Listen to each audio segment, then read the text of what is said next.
Dans cette vidéo, nous allons voir ensemble comment créer une boutique ou un nouveau client. Nous allons ensuite adapter le modèle, télécharger un logo et personnaliser les couleurs. Dans ce cas, nous nous trouvons dans la section principale des boutiques.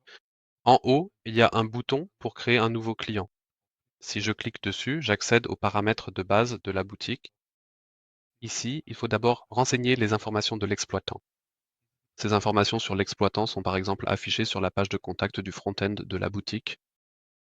Ensuite, nous allons adapter la sous-domaine. Le nom de la boutique, c'est-à-dire la première partie du domaine, est librement choisissable. Il est important de ne pas utiliser de caractères spéciaux ni d'espace ici. Et pour finir, nous changeons en bas le statut de bloqué à OK et cliquons sur Enregistrer. Alors, après avoir enregistré, nous voyons déjà que la boutique est accessible à l'adresse schulungsvideo.pdserver.com. Nous pouvons déjà cliquer dessus et jeter un œil au front-end. Rien n'a encore été personnalisé ici.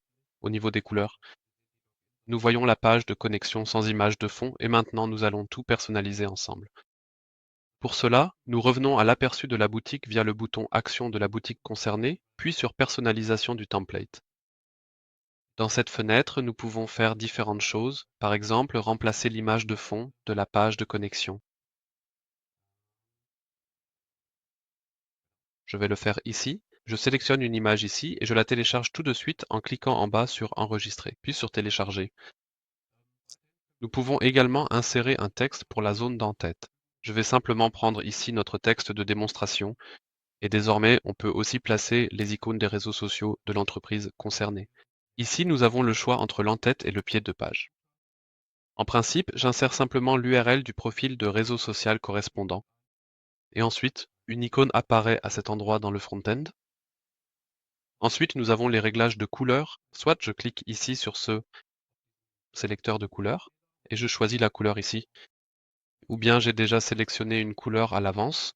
Je peux aussi travailler ici avec le code hexadécimal. En le saisissant simplement ici, je modifie les couleurs. Nous avons un dégradé dans l'en-tête et le pied de page du front-end. Si je ne veux pas de dégradé à cet endroit, j'utilise 2 fois la même couleur. Dans la partie inférieure, il s'agit des boutons d'appel à l'action, c'est-à-dire ajouter au panier, continuer vers la personnalisation. On peut les personnaliser séparément. Dans mon cas, tout est configuré ici avec le vert WLP. Regardons aussi la section des indications CSS. Ce n'est pas obligatoire, mais si vous avez des connaissances en CSS, vous pouvez également ajouter ici vos propres indications CSS spécifiques à la boutique. Alors maintenant, nous pouvons en principe déjà revenir sur le front-end. Si nous actualisons ici, nous voyons que l'image de fond a été téléchargée. Nous avons la zone du texte d'en-tête supérieure qui a été enregistrée là, et nous avons logiquement adapté les couleurs. À l'étape suivante, nous voulons encore modifier le contenu de la boutique. Nous voulons par exemple télécharger un logo. Pour cela, nous retournons dans le back-end, cliquons sur le bouton Modifier du shop concerné, puis sur le menu Personnalisation de la mise en page, Contenu.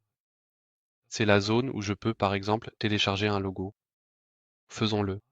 Le logo WLP va être téléchargé une fois. Nous pouvons aussi télécharger une icône de favori. Le format est .eco. C'est alors cette petite icône ici lorsque l'on a l'onglet ouvert ou que l'on ajoute la page aux favoris. Ensuite, nous arrivons au slider d'image. Ici, nous pouvons déposer une image de slider pour le front-end de la boutique. Pour le tri, une valeur numérique est attendue. Grâce au tri, nous pouvons modifier l'ordre des sliders. Dans la section Liens, nous pouvons attribuer un lien à chaque slider individuellement.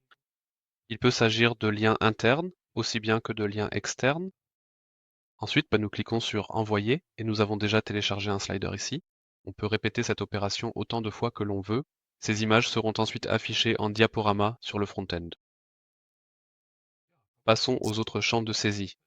Ici, nous avons la possibilité d'ajouter des textes. Par exemple, pour la page d'inscription, c'est-à-dire la page de connexion. Veuillez vous connecter avec vos identifiants. Nous pouvons ajouter un texte à la page d'accueil. Le message Bienvenue est déjà affiché en haut du modèle comme titre. Nous allons d'abord passer le reste. Après avoir enregistré, nous allons jeter un œil à nouveau à la page de connexion.